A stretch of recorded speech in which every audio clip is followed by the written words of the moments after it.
नमस्कार विद्यार्थी मित्रांनो, विज्ञान आणि तंत्रज्ञान भाग 1 प्रकरण 9 कार्बनी संयुगे यामध्ये आपण आज काही महत्त्वाची कार्बनी संयुगे म्हणजे इथेनॉल आणि इथेनॉइक ॲसिड यांचा अभ्यास करणार आहोत।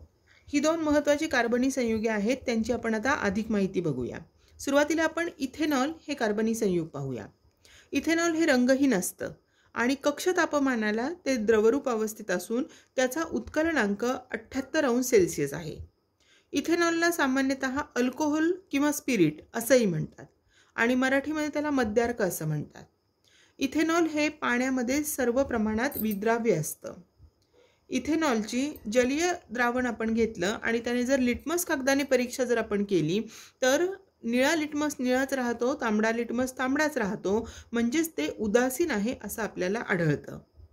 विरल इथेनॉलची थोडी राशी आपण प्राशन केली तरी सुद्धा नशा चढते आणि आपल्याला माहिती आहे की मद्यप्राशन हे निषिद्ध मानलेलं आहे, तरी सुद्धा समाजामध्ये त्याचा खूप प्रसार झालेला आपल्याला दिसून येतं। मद्यप्राशन हे अनेक प्रकारे आरोग्यास घातक असते। त्याच्यामुळे चयापचय प्रक्रिया, मध्यवर्ती चेतासंस्था यांच्यावर प्रतिकूल परिणाम होतात। शुद्ध इथेनॉल म्हणजे निव्वळ मद्यार्क याच्या थोड्या राशीचे सेवनही प्राणघातक ठरू शकते। इथेनॉल हा एक चांगला द्रावक आहे। त्याचा उपयोग टिंक्चर आयोडीन म्हणजे आयोडीनचे अल्कोहोलमधील द्रावण, खोकल्याचे मिश्रण अशी औषधे तसेच अनेक बलवर्धकांमध्ये करतात। तर या इथेनॉलचे काही रासायनिक गुणधर्म आपण पाहणार आहोत। या आधीच्याच व्हिडिओमध्ये आपण इथेनॉलची ऑक्सिडीकरण अभिक्रिया पाहिलेली आहे। आता आपण पुढच्या काही रासायनिक गुणधर्मांचा विचार करूया। इथेनॉलची सोडियम बरोबर अभिक्रिया। इथेनॉलची सोडियम बरोबर अभिक्रिया होऊन त्यापासून सोडियम इथॉक्साइड तयार होते आणि हायड्रोजन वायू बाहेर पडतो। सगळ्या अल्कोहोलची, जसे हे इथेनॉल म्हणजे इथिल अल्कोहोल आहे, तशा सगळ्या अल्कोहोलची सोडियम धातू बरोबर अभिक्रिया होऊन हायड्रोजन वायू बाहेर पडतो आणि सोडियमचे अल्कोक्साइड क्षार म्हणजे इथं जसं इथॉक्साइड तयार झालेला आहे तसं सोडियमचे अल्कोक्साइड क्षार तयार होतात। इथेनॉलच्या सोडियम धातू बरोबरील अभिक्रियेत हायड्रोजन वायू आणि सोडियम इथॉक्साइड ही उत्पादिते तयार होतात। इथे आपल्याला एक कृती करून बघायला सांगितलेली आहे। एका मोठ्या परीक्षानळीत 10 मिली इथेनॉल घ्या। सुरीच्या साहाय्याने सोडियम धातूचे धान्य कणाने एवढे 2-3 तुकडे करून घ्या। परीक्षानळीत इथेनॉलमध्ये सोडियम धातूचे तुकडे टाकून लगेच परीक्षानळीला वायुवाहक नलिका जोडा। वायुवाहक नलिकेच्या बाहेरील टोकाशी जळती मेणबत्ती नेऊन निरीक्षण करा। तर आपल्या असं लक्षात येईल की वायुवाहक नलिकेमधून बाहेर पडणारा जो ज्वलनशील वायू आहे हा वायू म्हणजे हायड्रोजन आहे। जेव्हा आपण जळती मेणबत्ती आपण तिथे नेऊन धरतो त्या वायुवाहक नळीच्या टोकाशी, तेव्हा फट असा आवाज होऊन वायू जळतो, म्हणजे तो हायड्रोजन आहे। सोडियमचे तुकडे इथेनॉलच्या पृष्ठभागावर नाचताना का दिसतात? तर या अभिक्रियेमध्ये सोडियमची इथेनॉल बरोबर रासायनिक अभिक्रिया होऊन हायड्रोजन वायू तयार होतो आणि त्या हायड्रोजन वायूचे बुडबुडे पृष्ठभागावर जमा झाल्यामुळे आपल्याला इथेनॉलच्या पृष्ठभागावर हे सोडियमचे तुकडे नाचताना दिसतात। वरील कृती सोडियमऐवजी मॅग्नेशियम धातूची फीत वापरून पुन्हा करा। तर मॅग्नेशियम फितीच्या तुकड्यापासून वायूचे बुडबुडे दिसतात का? तर इथे मात्र आपल्याला हायड्रोजन वायूचे बुडबुडे दिसत नाहीत। मग मॅग्नेशियम धातू बरोबर इथेनॉलची अभिक्रिया होते का? तर नाही होत आणि त्यामुळेच इथे हायड्रोजन वायू तयार होत नाही। नंतर दुसरी अभिक्रिया आहे निर्जलीकरण अभिक्रिया। यामध्ये अतिरिक्त सहज सल्फ्युरिक ॲसिड बरोबर 170 अंश सेल्सिअस तापमानाला इथेनॉल तापवले असता त्याच्या रेणूमधून पाण्याचा एक रेणू बाहेर काढला जाऊन एथिन हे असंपृक्त संयुग तयार होतं। बघा, इथेनॉल हे सहज सल्फ्युरिक ॲसिड बरोबर 170 अंश सेल्सिअस तापमानावर तापवलं। इथे सहज सल्फ्युरिक ॲसिड हे निर्जलीकरण म्हणून काम करतं। निर्जलीकरण म्हणजे याच्यातलं पाण्याचा रेणू बाहेर काढला जातो, म्हणजे निर्जल केलं जातं आणि त्याच्यापासून CH2 दुहेरी बंध CH2 म्हणजे इथिन हे असंपृक्त संयुग तयार होतं आणि H2SO4 हा निर्जलीकारक म्हणून इथे वापरला जातो। आता जरा डोके चालवा म्हणून प्रश्न विचारलेले आहेत। N प्रोपिल अल्कोहोलमध्ये सोडियम धातूचे तुकडे टाकले असता काय दिसेल? त्या अभिक्रिया लिहून स्पष्ट करा। N प्रोपिल अल्कोहोल, प्रोपिल म्हणजे 3 कार्बन आणि त्याला अल्कोहोल म्हणजे OH गट जोडलेला आहे.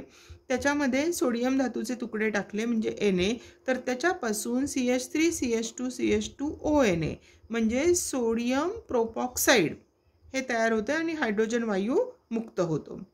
दुसरा प्रश्न, सहज सल्फ्युरिक अम्लाबरोबर N-ब्युटिल अल्कोहोल तापवल्यास कोणते उत्पादित होईल हे अभिक्रिया लिहून स्पष्ट करा.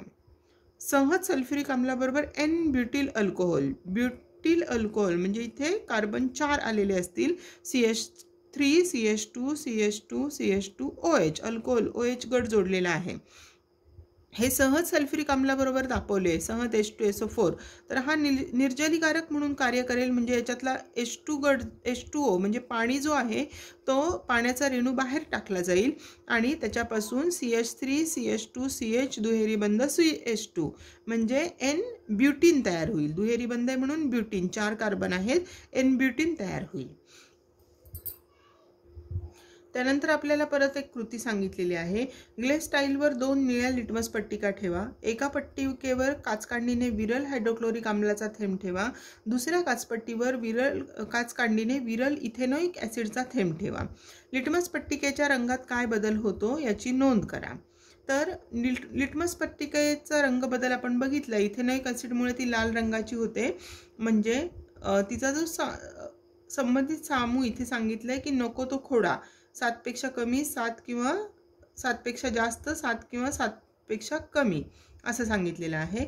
आता इथे इथेनॉइक ॲसिडमध्ये लिटमसचा रंग लाल होतो तर हायड्रोक्लोरिक ॲसिडमध्ये ही लिटमसचा रंग लाल होतो आणि त्यांचा संबंधित सामू जो आहे तो इथेनॉइक ॲसिडचा 6 ते 6.5 असतो आणि हायड्रोक्लोरिक ॲसिडचा 5 ते 6 होतो. तसंच सामूपट्टी दर्शिका वापरून सुद्धा सामूपट्टिकेवर दिसलेला रंग आपण बघितला आणि त्या पट्टिकेशी जुळणारा आकडा आपण बघितला तर आपल्याला हा जो सामू आहे हा या पद्धतीने आपल्याला दिसतो. तर यावर प्रश्न आपल्याला विचारलेले आहेत. इथेनॉइक ॲसिड व हायड्रोक्लोरिक ॲसिड यांच्यातील अधिक तीव्र आम्ल कोणते? तर यापैकी हायड्रोक्लोरिक ॲसिड हे अधिक तीव्र आम्ल आहे. इथेनॉइक ॲसिड व हायड्रोक्लोरिक ॲसिड यांच्यात फरक करण्यासाठी निळा लिटमस व सामूदर्शक यांच्यापैकी कोणता दर्शक कागद उपयुक्त आहे? तर यांच्यामध्ये सामूदर्शक हा कागद उपयुक्त आहे कारण त्याच्यावरनं आपल्याला त्यांचा सामू कळू शकतो. दोन्ही ॲसिड असल्यामुळे लिटमस कागदामध्ये रंगबदल सारखाच होणार आहे. निळा लिटमस तांबडा होणार आहे पण सामूदर्शकाच्या कागदाने आपल्याला त्यांचा सामू कळू शकेल आणि त्यावरून कोणतं ॲसिड जास्त तीव्र आहे हे आपल्याला ओळखू येईल. तर अशा प्रकारे आपण इथेनॉलचे रासायनिक गुणधर्म बघितलेले आहेत. आता इथेनॉइक ॲसिडचे आपण रासायनिक गुणधर्म बघूया. इथेनॉइक ॲसिडमध्ये आपल्याला माहिती आहे की कार्बॉक्झिलिक ॲसिड हा क्रियात्मक गट आहे. इथेनॉइक ॲसिडच्या रासायनिक अभिक्रिया या क्रियात्मक गटामुळेच घडून येतात. तर पहिली अभिक्रिया आपण आम्लारी बरोबर होणारी अभिक्रिया बघणार आहोत. त्यामध्ये आपण सुरुवातीला तीव्र आम्लारी बरोबर त्याची कशी अभिक्रिया होते हे पाहूया. इथेनॉइक ॲसिडची सोडियम हायड्रॉक्साईड या तीव्र आम्लारी बरोबर उदासीनीकरण अभिक्रिया होते आणि क्षार व पाणी तयार होते.